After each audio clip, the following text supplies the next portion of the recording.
theater scene, as well as positive news and information about people and organizations in the Asheville area. And toward that end, it's my pleasure to introduce my first guest, and she is the amazing Christine Breininger, and also known as Christine on the Scene. And Christine, you can wave to all your fans and friends in Facebook world. Good morning. Okay, great. And Peace. I think they see you. Mhm. And I should mention, in terms of background of Christine, that she is a music lover and all-around Asheville gal for over 15 years. That means you're only 15? Yeah, well, 20. 20, okay. Christine shares her extensive local band knowledge on the blog Christine on the Scene, found on the AET website.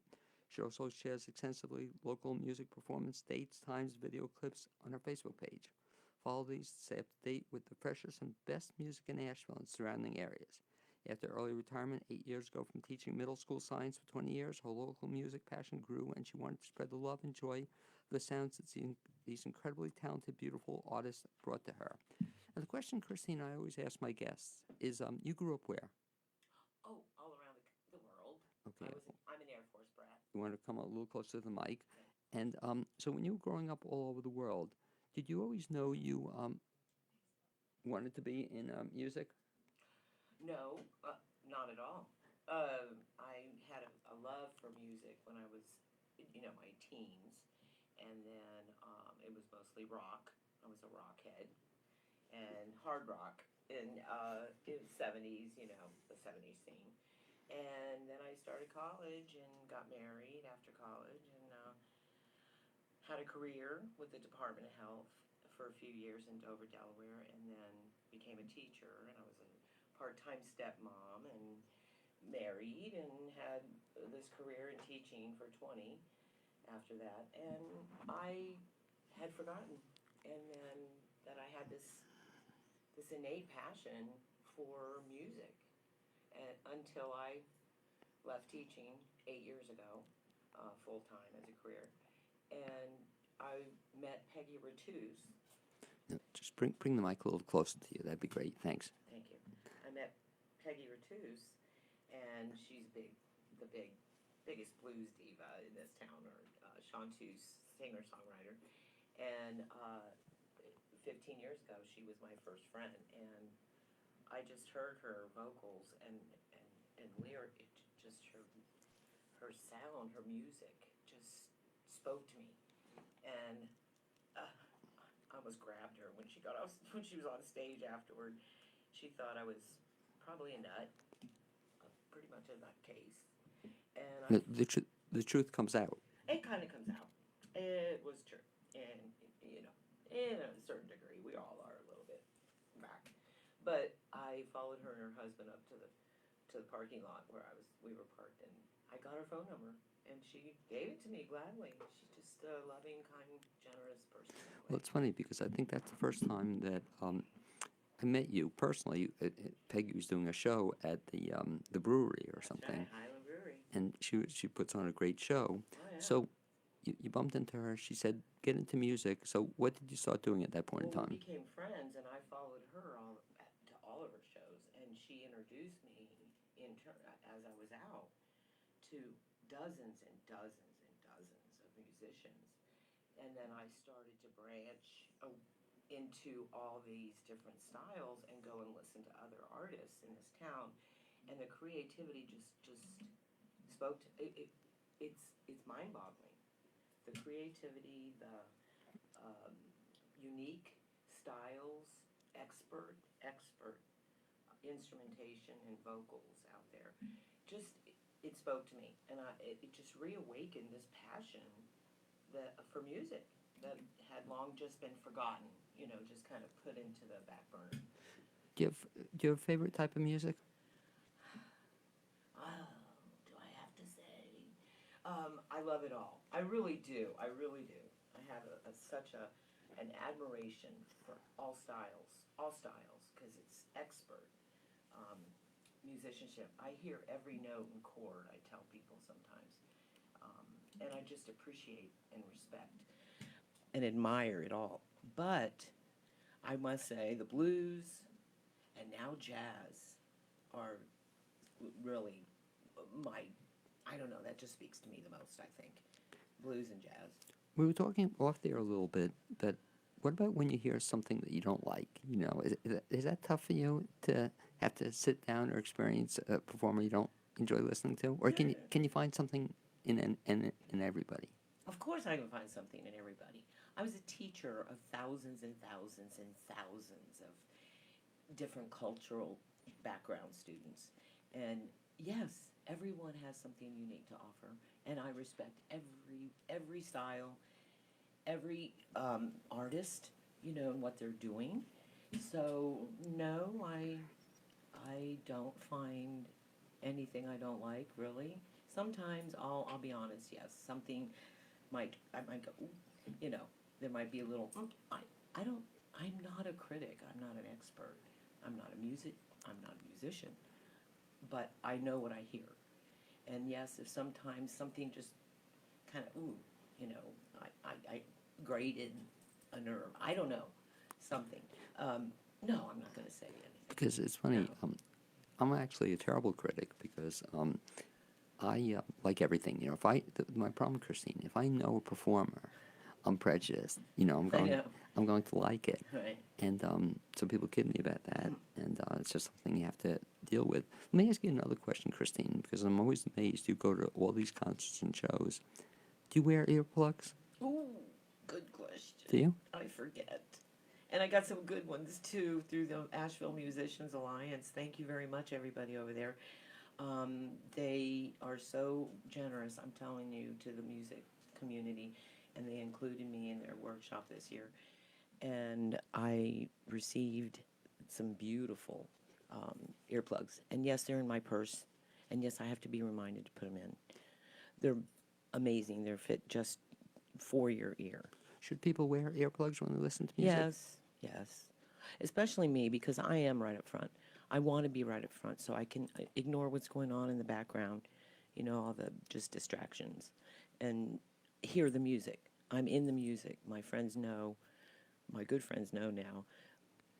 Don't talk to Christine till set break, because they try to have conversation with me. I'm at the front of the stage for a reason. I am soaking it in, I'm just soaking every note, chord, pitch, tone.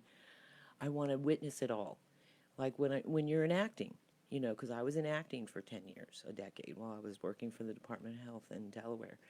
And same thing. I want to see a performer to the point where I see their spit coming out of their mouth, that close. I want to feel every feel. And I feel the feels when I'm right up front. So yeah, I should be wearing, and I'll be putting those in. Thank you for the reminder. Well, it's funny because you say that, because even a lot of entertainers, I find it hard to believe, don't use earplugs. And some people say they don't like them, but they also, I guess, an occupational hazard. A lot of entertainers lose their hearing at some point in time. Do they? Have you seen that at all? Or They haven't spoken about their hearing. yeah, because they maybe don't want to admit it. Right, because I don't talk about it, but yes, I do have people repeat quite a bit, actually. Yeah. When you said something interesting just now about when people go to a show.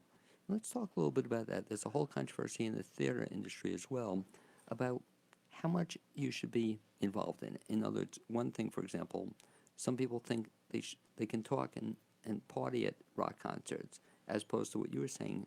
Do you have any advice for if you're listening to a show? You should be. Is there a code of ethics? That's a good question. Is there etiquette code or something? Yeah, there is. For example, you shouldn't be talking. No, especially when a performer singing a calm, soothing, riveting, passionate song, just like delivering a soliloquy or a solo performance. They're, what's it called again? The narration of A monologue. a monologue. Yeah. Yes, you should be quiet and have respect. Don't talk about your drink, bringing your wife or your partner your drink, and how cold it is or it's not strong enough. Please be quiet. I have to get up and move. I do at shows. Sit down shows are different. You kind of do need to just give your respect. Talk at set break. At break. What about taking pictures? Taking pictures. Oh, that's a good point. Nobody really speaks about that, but I know I see it when people are flashing at the front of the stage, flashing on their camera, it is distracting to the performers on the stage. It's a bright light. Well, You know, I've been guilty of it too. Other people don't like people getting up and shooting, in their face. right, where they're blocking other people or something like that. Right. So there's a whole thing in this that I've been known to ask to be step Have you step really? aside.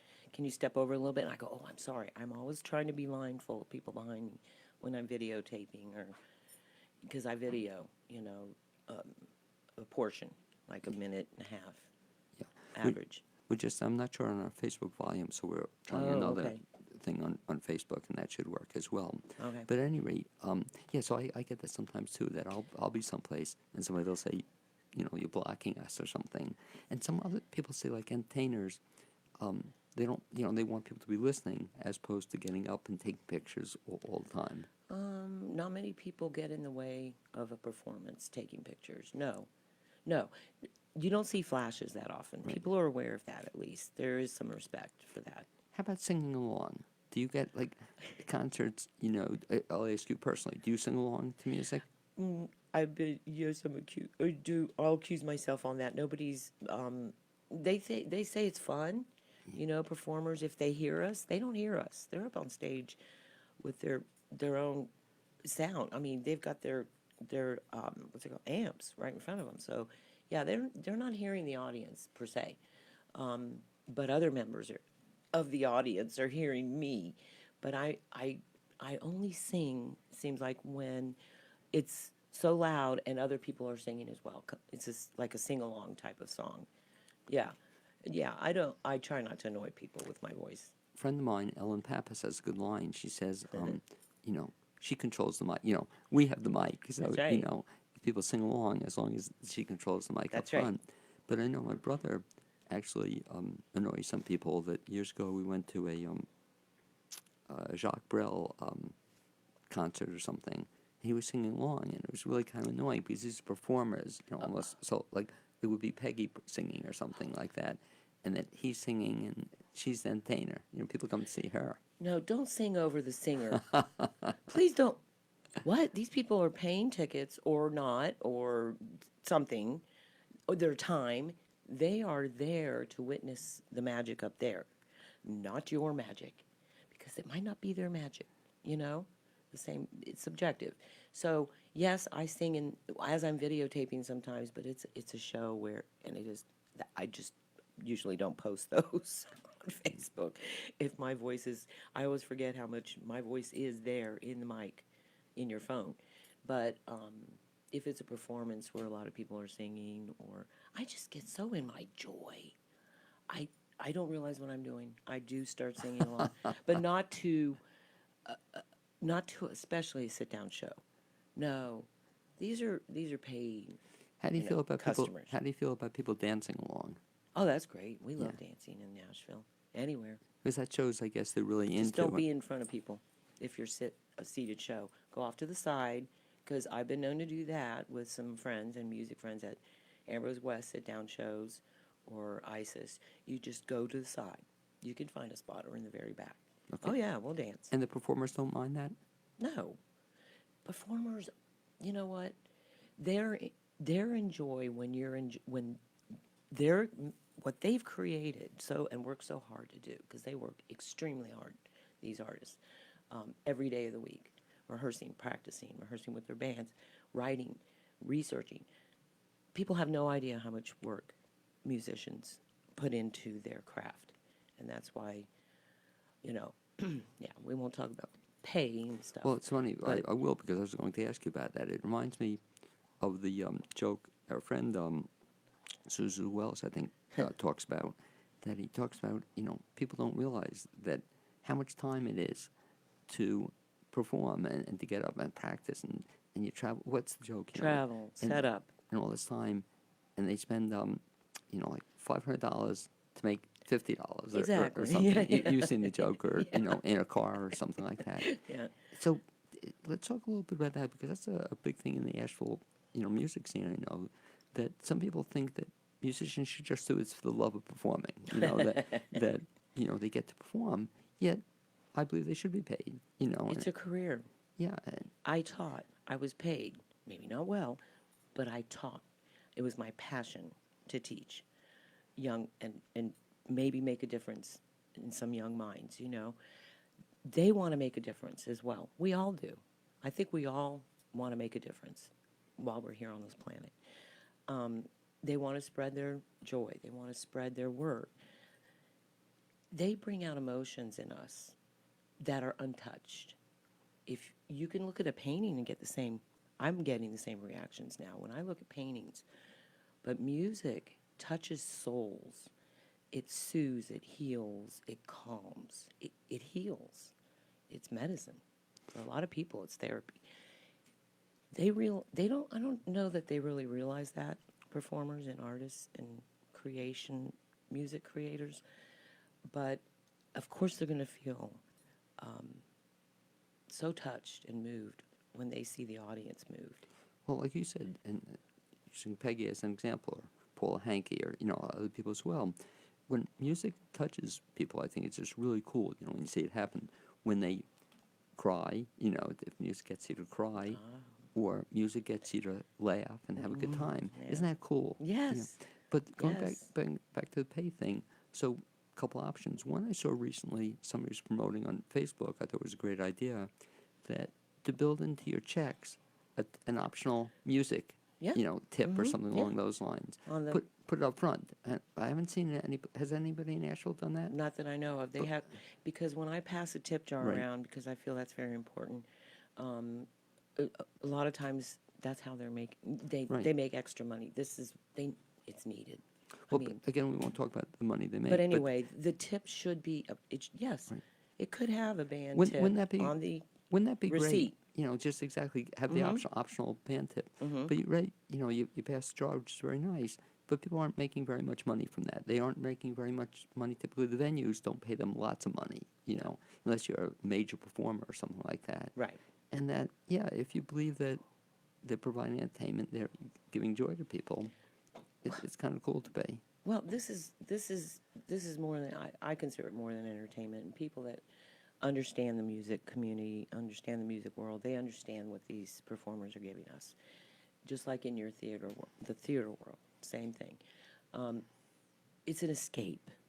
It's medicine. I can't even explain. Well, it's so funny you said that because They are not, yes, they are not paid enough, but we can't even go into that conversation. That's forever. That would no, be, but it's funny you say that because I don't know about you, but I love movies, but I don't feel the same passion with movies that I feel with theater or music. right, Because first of all, they're not live, live. and they see them in front of you, and I give people so much credit, for putting this on. And we were talking off the air about one group I know, and they spend inordinate amounts of time practicing and getting their show ready. Yeah. It could be an hour show, 2-hour show, but it's just kind of cool. Talk about the Asheville area a little bit, because again, I think you know it as well as anybody I know. Some of your favorite venues. People want to see music in the area. A rock performance. What's some of the best places in Nashville?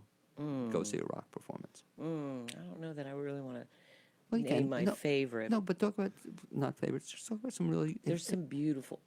Well, Every venue has its specific qualities. Okay, every venue has good qualities. Every venue. I like myself the more open venues where I can move around.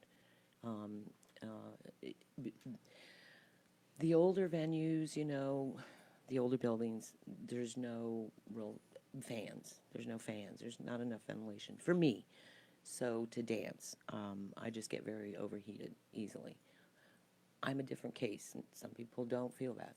So I just get overheated. So I want big space. I like big space.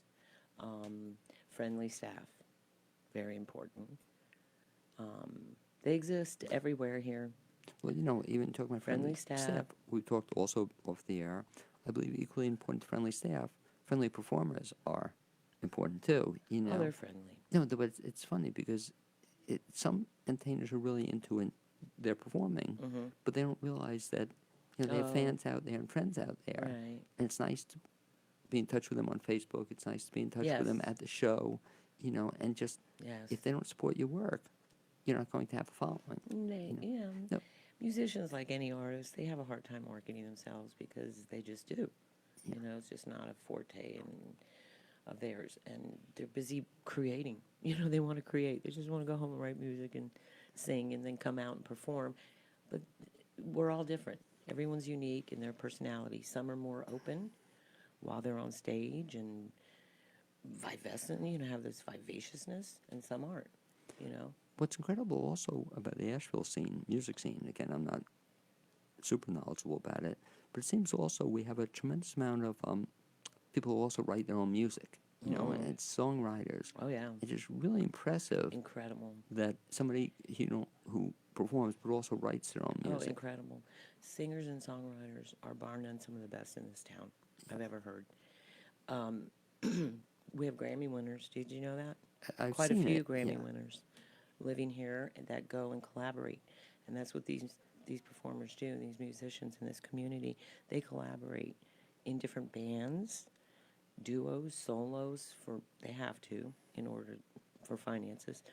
And then shows and collaborations are phenomenal. I mean, there's a collaboration for one, just one. There's so many. I hate to even specify anybody, but the Get Right Band collaborates with the string on part of the string ensemble of the Asheville Symphony, Yeah, I've seen that. and Right. that is magic when you hear them. Well, Love Strings. Oh, I can't remember what it's called. What I love too, even with the Asheville Symphony, it's really cool. Is so many of those performers do rock, you know, or Oh, I know. music. They aside, cross right. style. They cross genres. Yeah. You know, styles. Oh yeah, rock musician, jazz music. They all come together, and do these projects. Oh, just mind blowing. And tribute bands, they get together. Oh, the tribute bands. We could go on, but tribute bands have their place as well. You know, I know there's debate on that as well within the community music. Why community. so? Well, tribute versus original music, and you know, doing covers and original bands. That most bands are cover and Right. original. You got to put a few covers in with your originals, and the originals are amazing. But tribute bands have their place as well. They're just finding that touring is probably their best bet for any of them. If they want to make a living out of it. To make any money, to live in this area. One of the things also you do in your spare time, you also are a blogger. And let's talk a little Yes. bit about blogging. How did you get into that? Oh, that was interesting. How fun. Heather Hogshead, formerly Heather Anders at 98.1 The River, she had a birthday little gathering, and she introduced me to Kristen Shelley, owner and operator of Asheville Explore Tours, a touring van company of this whole surrounding area. She had enough vision and open-mindedness to talk to Heather about maybe how could I get a music blog going maybe on my website. And Heather said, oh my gosh, Christine on the scene is the music guru in this town. Everybody, call her. And I just happened to come to the same party Kristen was at, and she said, hey, I want to introduce you. And I kind of declined at first, because I said, I can't do a blog. I don't want to live on a computer and stress out, because I'm not good with it. And it kind of does stress me out. And so I declined, but then I went back to her and I said, okay, I'll try it. I'll do research. And Kristen Shelley said, no, we'll figure this out. I'll put it on the blog. I'll do the blog. You post it on Facebook, all your posts, and that's why I tag Asheville Explore Tours, and she puts it on blog twice a month on the website. Because when you said that, again, you and I have talked about this, that not only do I want you to continue blogging, but I also want you to get on the radio. You know, I could see you, and you're fighting me on I it. know. But I could see you'd be such a great radio person. I'm honored, thank you. Bringing the music scene Wow. to Asheville, you know. And let me even ask you that. How do you keep up on, you know, there's so much music in Asheville. How do you keep up with it?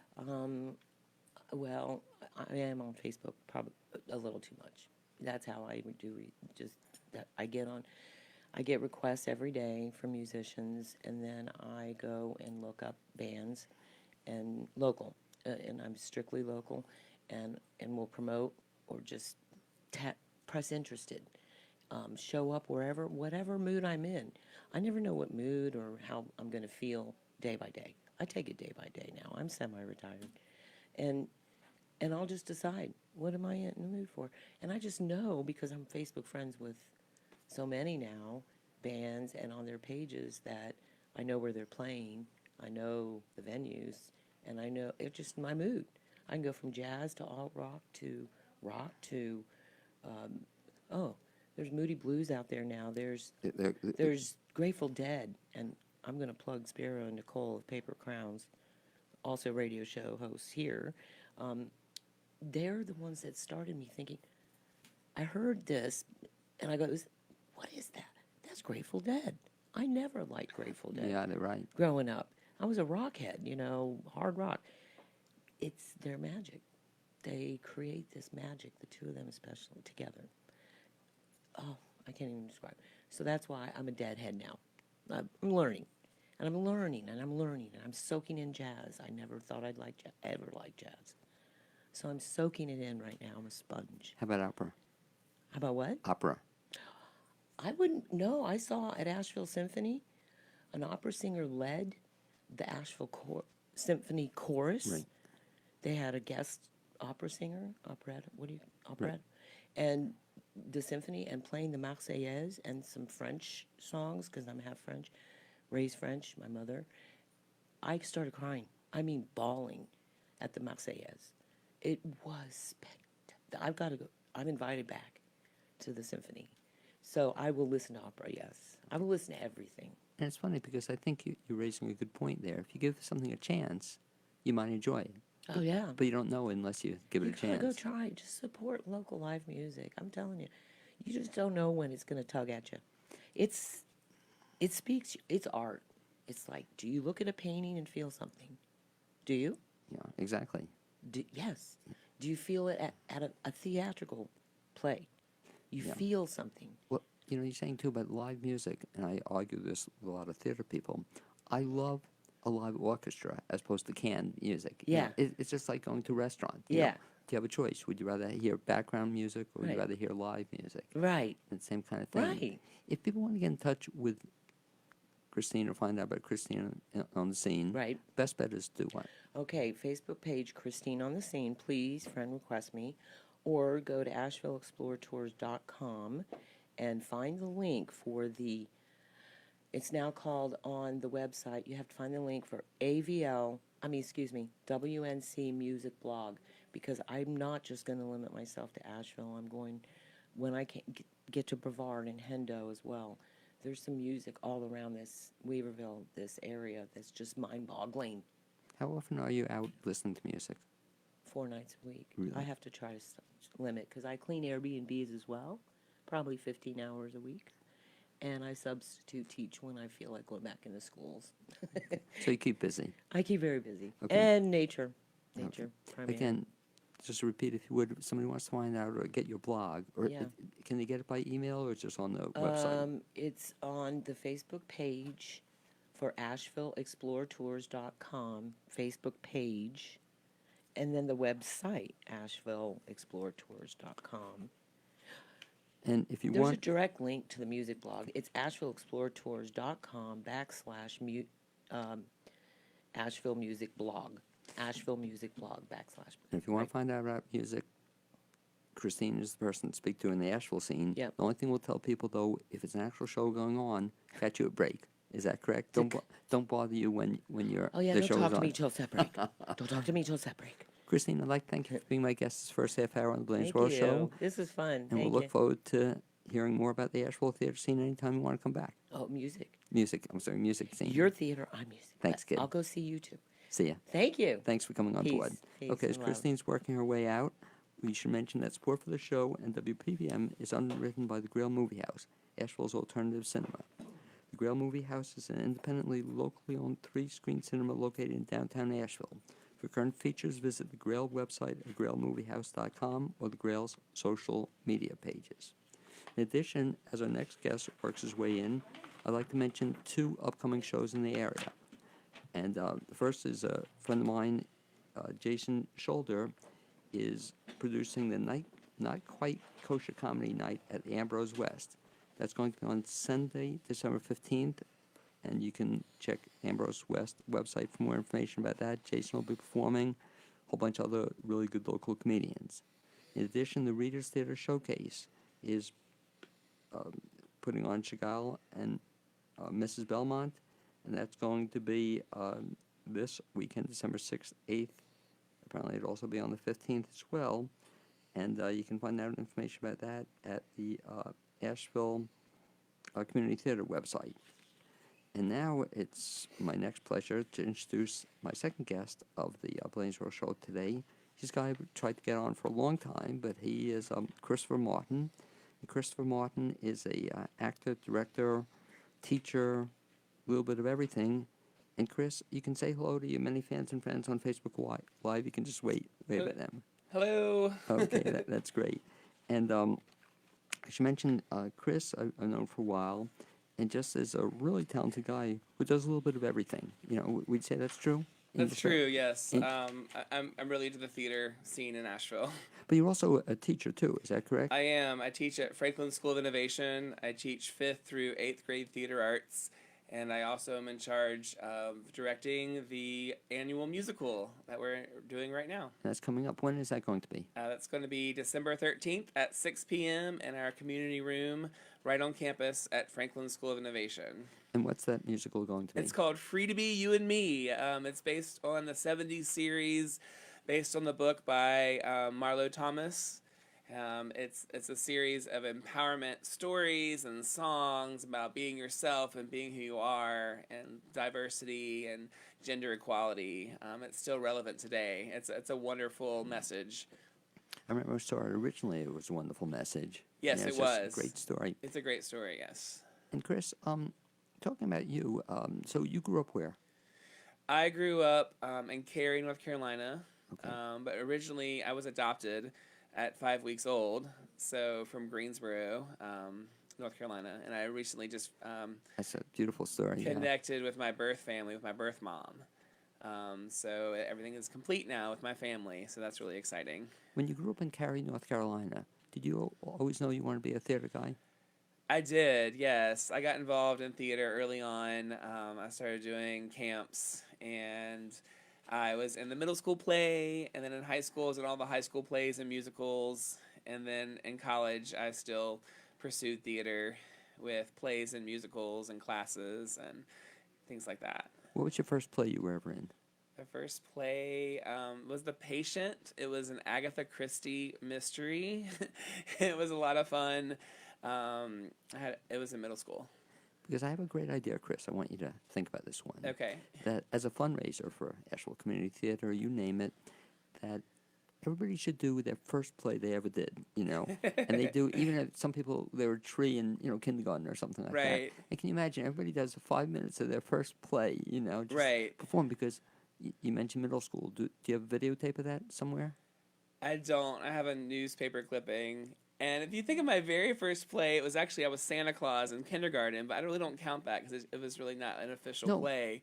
But that's what I'm talking about. But yeah, that would count. Wouldn't that be cool, though? Yeah, that'd be if fun. all of a sudden, have your birth family to see it. Here is Chris as a kindergarten kid, but you play Yeah. as an adult. You know, I just thought that would be a great fundraiser for somebody to do it. Everybody does their first thing they ever did. That's creative. I like that. So let's talk about that. Or we can do it. Well, at school, I could just see it that I was in a school where the faculty did a show or something like that too. Right. But you've been at that school for how long? This is my second year at Franklin School of Innovation, but I've been teaching in Asheville for 20 years. Okay, yeah, you were at another school before? Yes, I was at Johnston Elementary as well as Jones Elementary for a good part of my teaching career. Because if ever you think about like a perfect job for somebody, that would seem to be the perfect job for you. You know, just teaching and Yes. and working with kids. It's great. Yeah, I started out teaching and directing a play after school, started a drama program at my school at Jones, and then I continue on working at different schools, directing Christmas pageants and plays in the summer and musicals, and it's my passion. So I love directing youth in particular. Because another thing, when I think I first met you, I haven't gotten to see the show yet, but Right. you also put on stuff. Do you still do stuff at the Hop?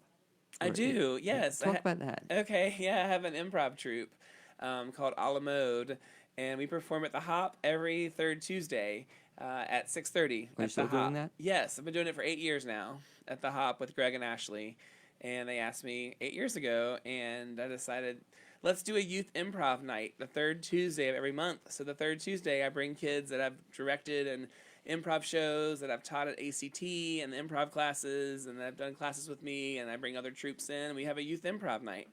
And we perform youth improv games, short form and long form. So it's a lot of fun. It gets the families out there and good exposure for those kids to have like opportunity to perform. And let's talk about that because I'm coming up with an idea, Chris, and I want you to keep it in the back of your mind that when we get you back on a second time, Okay. we'll maybe do just a show on that.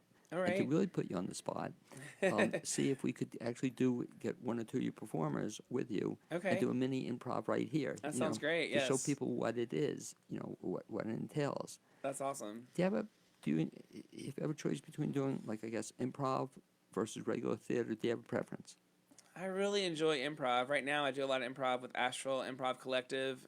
We perform on Monday nights at Astral Club, and I really love improv because you can just kind of go with the flow, and it's really spontaneous fun, is what I call it, and just roll with the punches, and it's just a great way to connect with people on stage.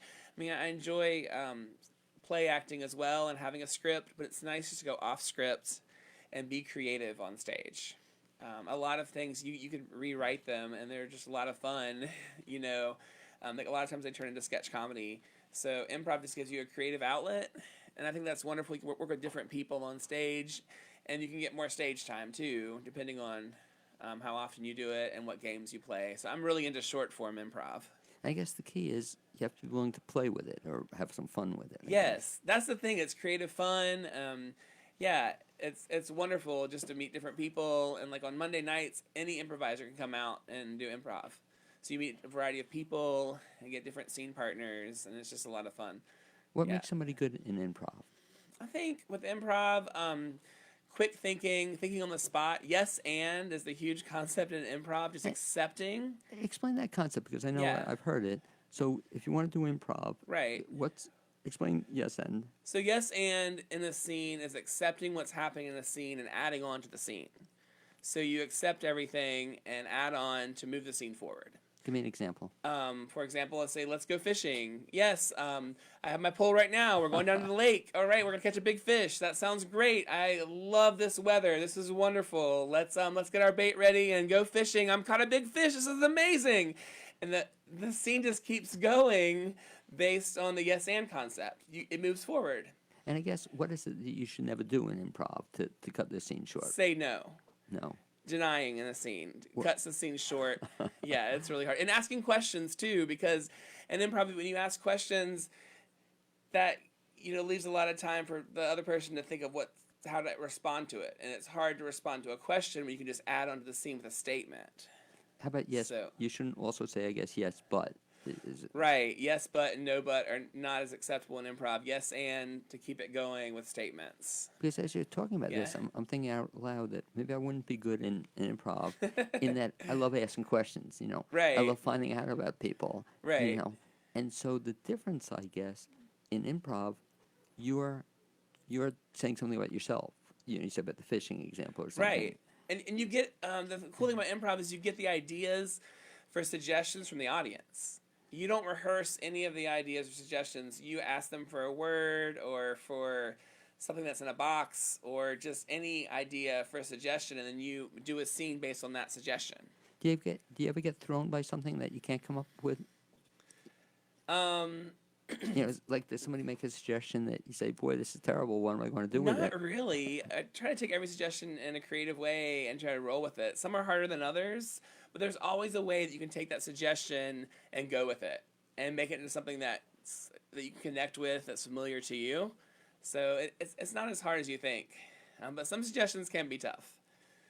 Yeah. Yes. I'm just thinking. I mean, imagine for your students, it's tremendous skill to be able to teach them. It is. I guess it's thinking on your feet. Thinking on your feet. Yeah, it's a lot of thinking on your feet, for sure. But it's great for that self-confidence as well and oral speaking skills and just that confidence and creativity, and having that wit to think of creative moments on your feet. And we do a lot of the similar games with my students in my classes, and I teach them what to do with a suggestion you're not sure of and just make it their own. For example? For example, I gave them the word banana the other day, and so the kid was eating a banana, and then they had a whole scene about eating a banana and who could eat it faster and having peanut butter on the banana, and then just moving the scene forward. And said, that's a great way. You just got started, you took a risk, and you were brave on stage. I mean, that's the main thing, is just get kids out there just to try it and be comfortable on stage. It's a good way, because a lot of kids get tied down with memorizing lines. And with improv, you don't memorize any lines. You just speak at the top of your head of what's going on with the scene and connect in the scene. So, It's interesting you're mentioning this, because as you're mentioning it, I'm also, not right now, but at nights I'm reading a book about Robin Williams. yes. And what was interesting, Chris, about Robin Williams is that even though it came across as always spontaneous, Right. he spent a lot of time preparing his spontaneity. Yes. If you're a professional entertainer, because that's, I guess, different than what you're talking about. He was just up on stage by himself. Right. And so he had a lot of stuff in his mind kind of prepared. You don't Yes. see it because of the preparation. It's true. So I guess if you were doing, I guess the difference between if you're doing it with other people, a troupe, versus you doing it as a one-person show, then it becomes, I guess, more stand-up kind of thing. Yeah, it's more stand-up comedy if you're doing it as a one-person show, because in improv, you're not supposed to force the funny. It becomes funny by just being in the scene and being in the moment, and just committing 100% to your scene, and really supporting your scene partner, and having their back, as you say in improv. So you connect with them, and you make them look good, rather than making yourself look good and stealing the show. Have you ever done a one-person show? I have never done a one-person show. Yeah, because I'm amazed that people can carry one-person shows, either just even Yes. in acting, that to do a monologue. It's a tremendous feat. I mean, I admire like Tom Chalmers, who does the Sandland Diaries every year at Right. ACT. It's amazing how he does that. I've worked with him before, and it's incredible just to be on the spotlight the whole time.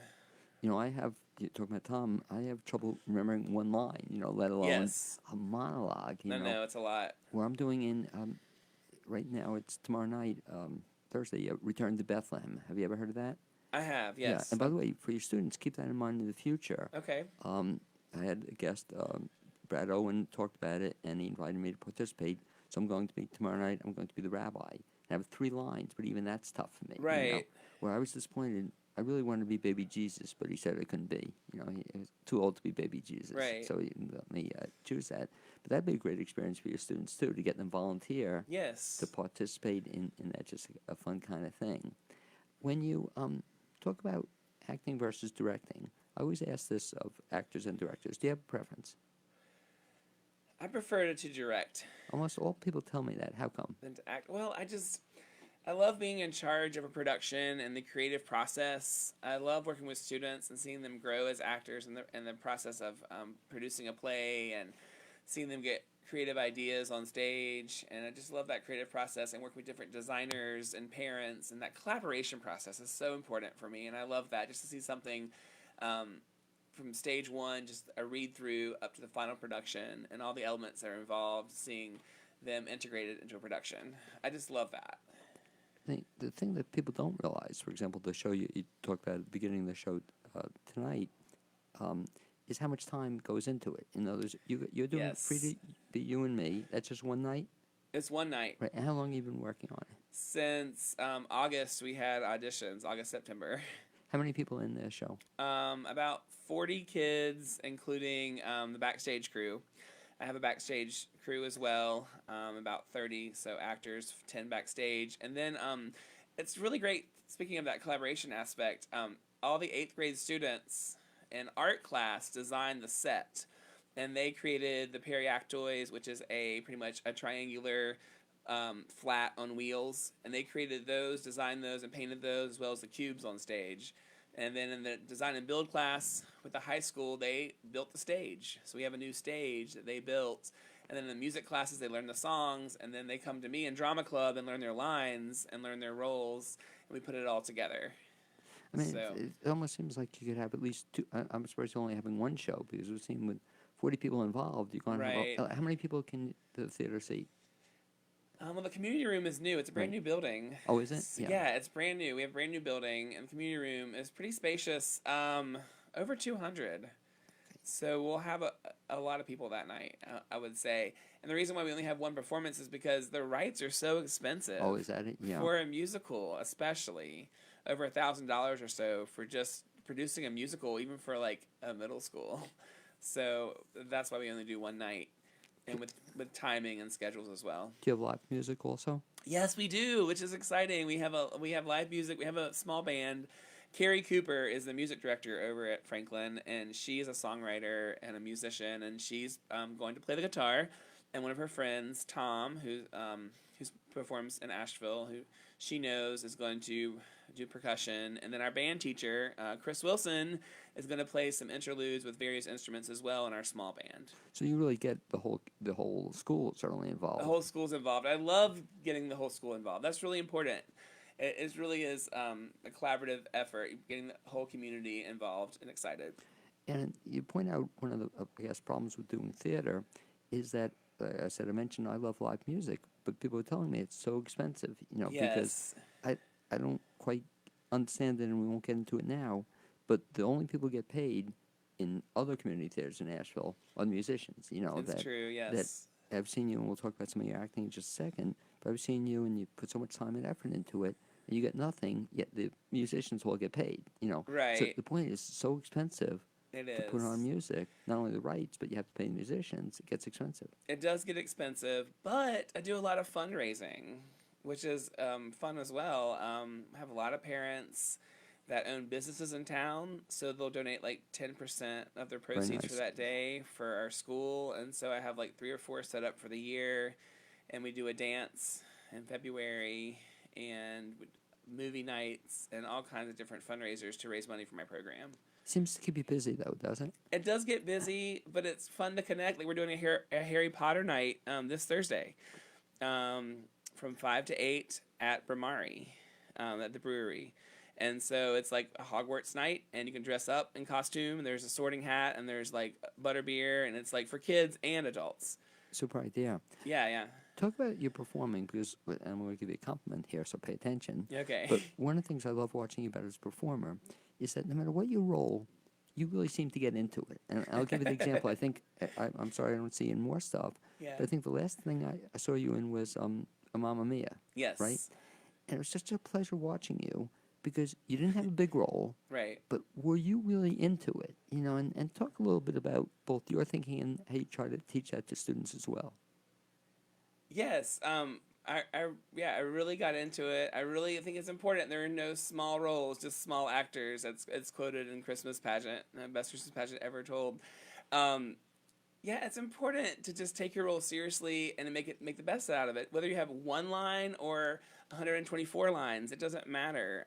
Just have fun with it and give it your all and make it your own. And that's what I did with The Priest. Is I made it my own, and I created a character for myself, created a backstory, connected with the other actors.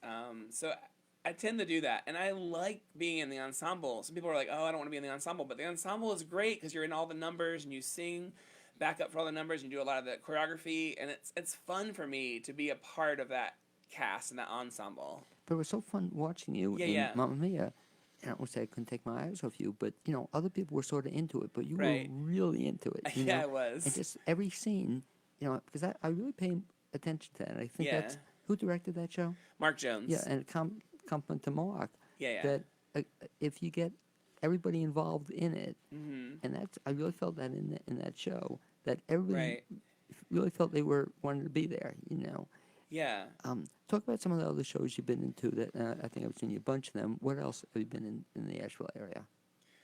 Do you remember? Let's see. I haven't done too many lately. I was in Guys and Dolls with Jerry Crouch a long time ago. Okay, ACT. Maybe that's At maybe ACT, did a lot of shows there. Wait till dark, and some other shows with them. I did a lot of shows in Brevard Little Theater. I got some really major roles there. I was in Over the River and Through the Woods as Nikki, and a lot of the Jesse Wooten shows, Southern Hospitality.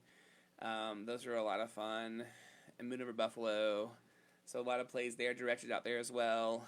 Trying to think. Oh, 9 to 5 at ACT. Okay, and So as you're saying them, I yeah. can remember I've seen perhaps all of them, Right. or certainly most of them. And what people don't realize is how much time and effort this involves. You know, you were Yes. saying you're telling me for your local school production. Right. Been since August, and we're into November. Mm-hmm. Typically, how much time do you put into a show when you're in it, or directing it? It's a lot. It's a lot of work. Several months, and not just like the months of like the production process, but before that, you're reading the script, you're preparing your production crew, your creative team. So almost like 6 months sometimes just to prepare the show. And when you're acting in a show, maybe 2 months or so, but you're also preparing, outside of rehearsal, and you're learning lines and learning songs. So it's a good amount of time. It's like a daily process. Do you prefer acting versus in a straight play versus a musical? I What do you love prefer? musicals. Do I you? would rather be in a musical. I'd rather direct musicals. I'd rather be in musicals for sure. And I love doing any musical that's out there. I only can really do one a year just because of my time commitment to my job. But that's my first choice.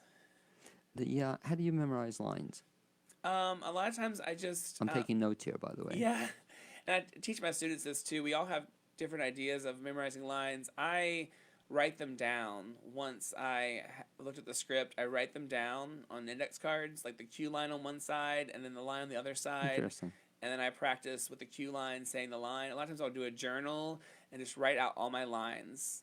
Because when you read, write it, and think about it, you can really learn more that way than just looking at your script and covering the line and looking at it.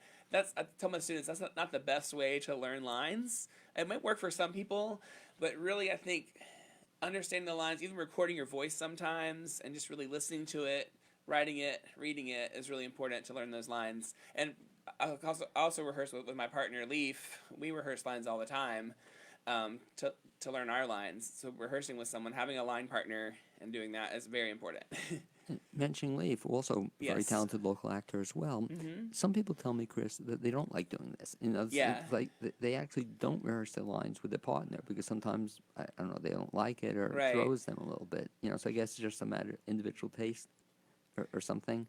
Yeah, it's great for us. It's a real bonding experience for us, and we give each other, encouragement, and it just helps us with the show. And I love doing that. Yeah. He's giving me a good idea. The index cards is a phenomenal idea. Yeah. What about now? Also, they have some apps even on this that are good for lines. Have you heard about them? Not heard the apps, but that sounds wonderful. Struther Stingley, you may know, he uses an app for it. Okay. And it helps it. I guess anything you can do to help you Right. memorize it. Yeah. But I guess that's also, we'll talk about that, you don't want to mention it, but I guess that's where the improv skills come into play, because if you forget a line or miss a line, it can be, does it ever happen to you? It does. Yeah, every now and then it does. I go up on a line. Yeah, it happens. It happens to the best of us. Yeah, even if you know your lines, like cover to cover, it still happens in acting. Even to the most professional actors, it happens. That's why improv, is important. So you can make something up that goes with that line and move on, or help your scene partner move on with the scene. Or hopefully people don't notice it. Hopefully they don't notice it, yes. Yeah. I guess that's the advantage, Chris. We should do this for you, your life story in a one-man show kind of thing.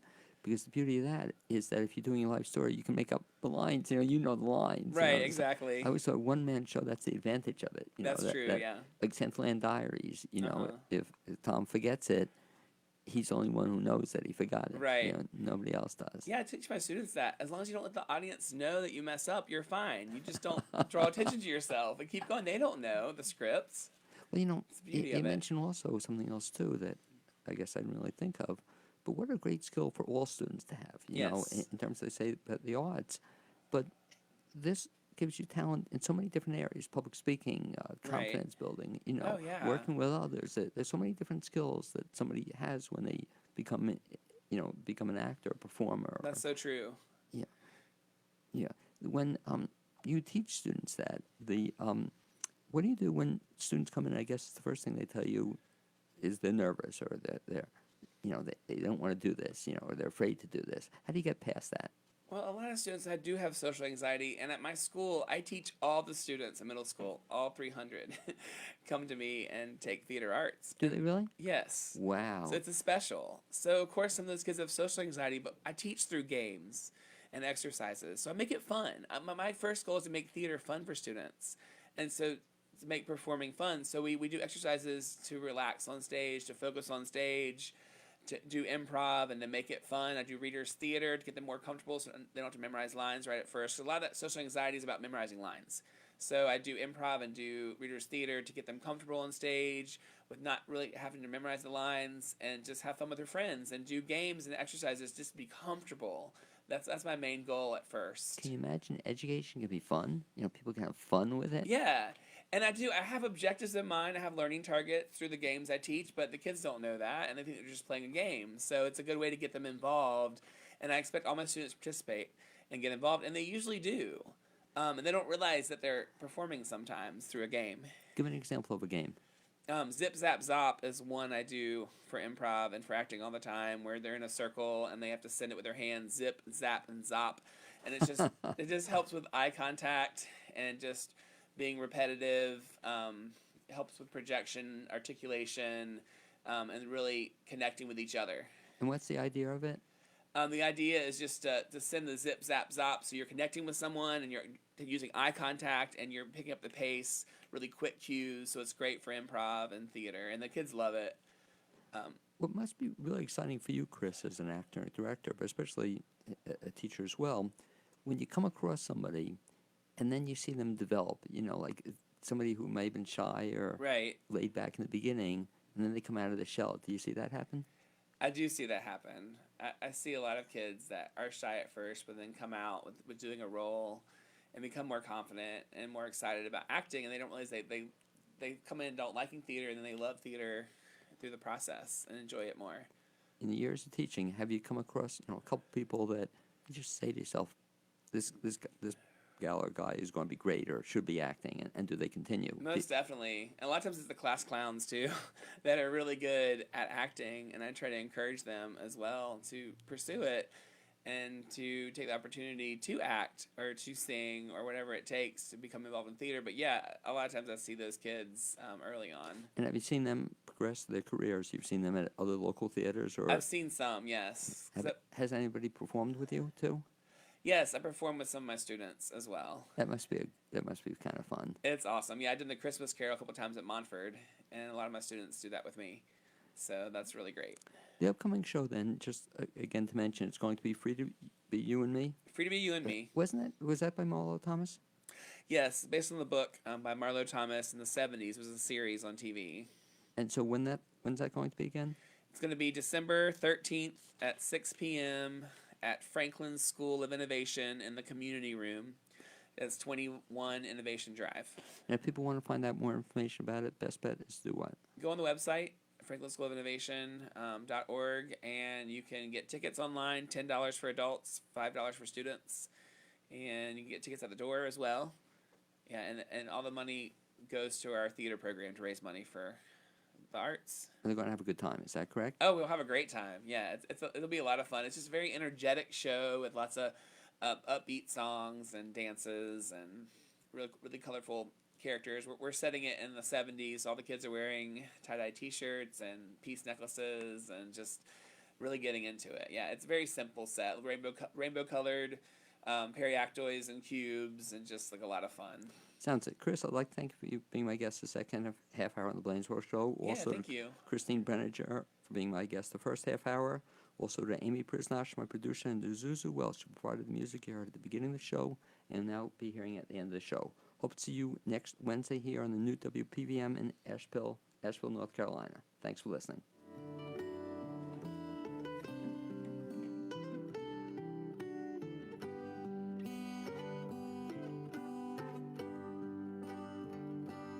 You're listening to WPVM LP 103.7, Asheville. The voices of Asheville.